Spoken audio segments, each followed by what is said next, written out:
Hydra versus Dream. Daedalus Point, the map choice of the Zerg player after he lost on Heavy Rain against his Terran opponent. Starting to the top left, we have Hydra, starting here for Siege Enters. And he got slaughtered in game number 1. I mean, our Terran player to the bottom right here, he dominated the map. His opening with Banshees, with Reapers already did a lot of damage. And then later on, Hydra just typed out and was like, well, that game is over. Now we have a map that was chosen by Hydra probably because he thinks he can execute some more pressure. But the same thought process was already applied by a Zerg earlier this week, and it brutally backfired, since it's absolutely true that the Terran base is a little bit exposed at the natural, and there's of course the potential of doing damage. At the same time though, it also means that for a Zerg it's nearly impossible to wall at the natural himself, and if there is once again a mech army and suddenly just a couple of Hellions running into natural and main base, then Hydra might get a taste of his own medicine and lose that game again. Thing is, 6 to 10 Zerglings running into a main base cannot do what 6 to 10 Hellions running into a main base can do. They just simply can't. Well said. They just simply can't, man. And, you know, you let that happen. Your queen is just in there like that really sad queen drawings that's like trying to clean the house and like just trying to keep the Zerg base tidy and making the larva, and suddenly these Hellions come in and crash the party. Every time we talk about queens, there's this one thing I know. There are a couple of StarCraft jokes out there. Oh, there certainly are. And some of them are like funny, some of them are absolutely not funny. But there's one joke, and I can't really remember it. I know that the punchline was something about drag queens. And it's like, how do you call a StarCraft 2 queen that does this and that, and then something about a drag queen, and I cannot come up with it. And I know I'm ruining the punchline now, but someone out there knows that joke and will be able to tell it to me later, because I know that was the only one where I really had to laugh quite hard.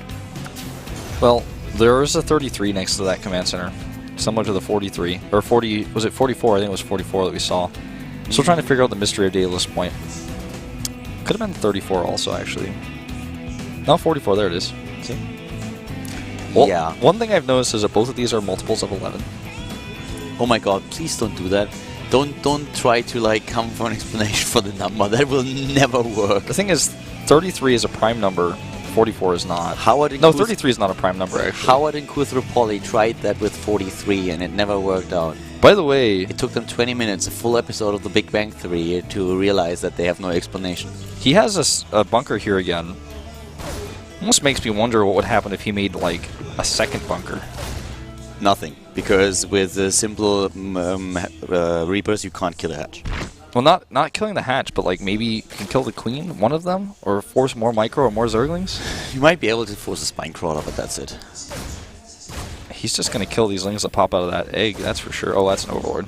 I guess not. Queen's starting to take some hits here. Yeah, should walk to the other side. And that's what it does.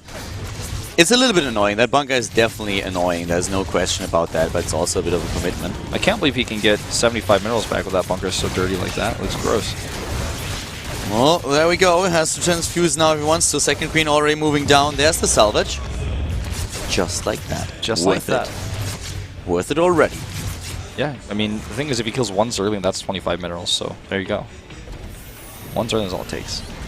And we're going to see Starport and Tech Lab, I suppose, going into the same build. This build is so...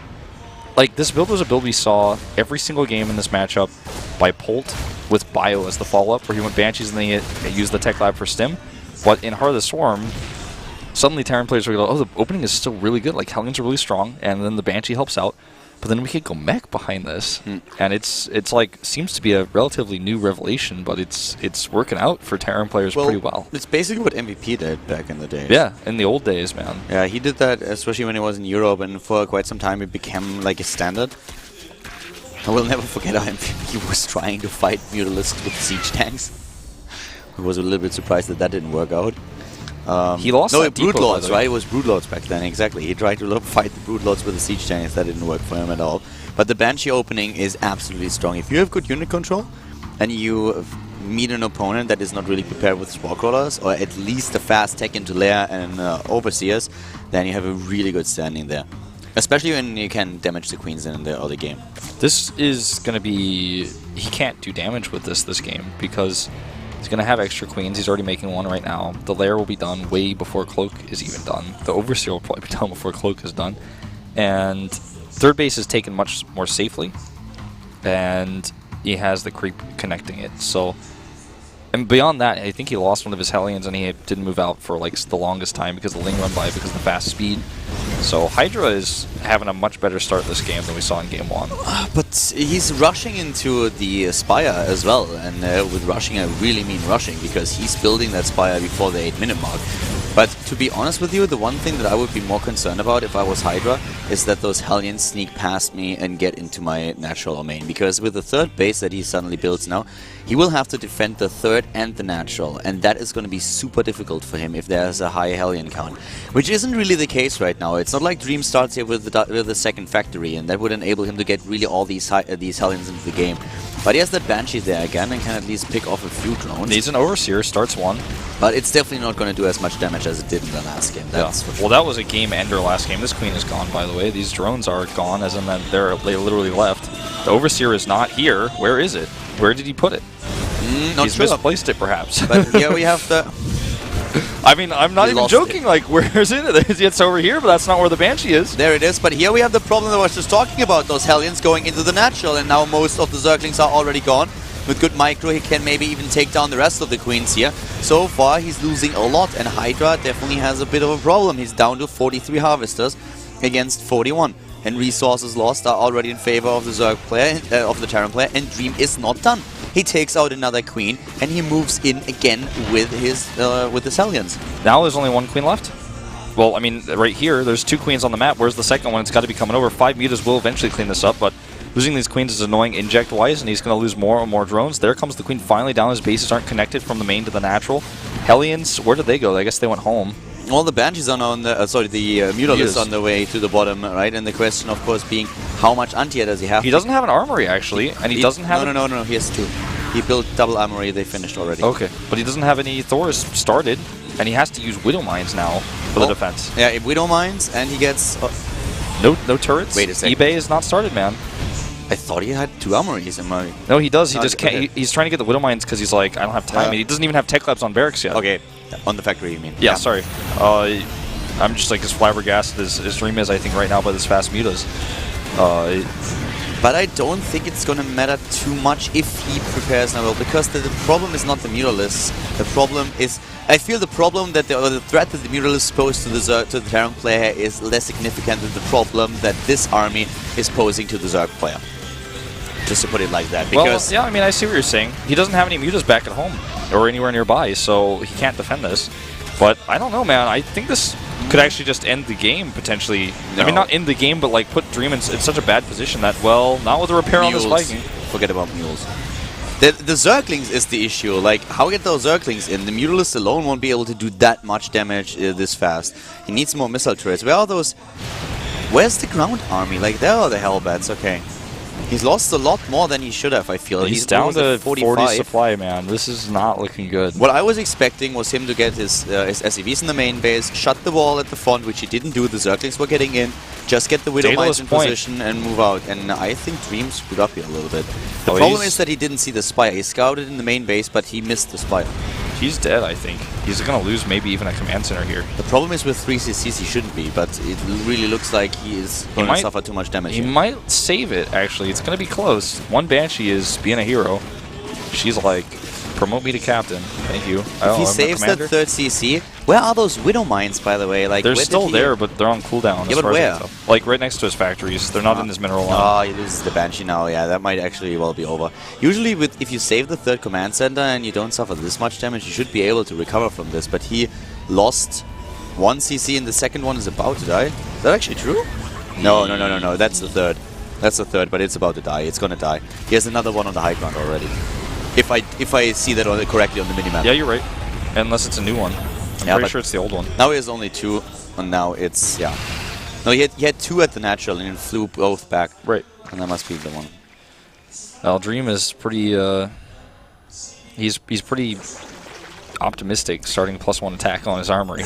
He shouldn't have been, though. That should not have happened. Like, he did not lift those 2 supply depots at the wall at the front. I'm not even sure if his wall was tight, actually. Huh? I mean, he might have lost a depot to the mutas first, and that could have been the problem. No, they're both there. You mean at the wall, right? On Yeah, top yeah, of yeah. it. No, they're both there. Like, he didn't lift. Oh, you're talking about in the main base, yeah. Yeah, Oh, no, not in the net. Yeah, you can't save the natural. The little links will get in there. Okay, You can't okay. just I was evacuate. like, I don't know.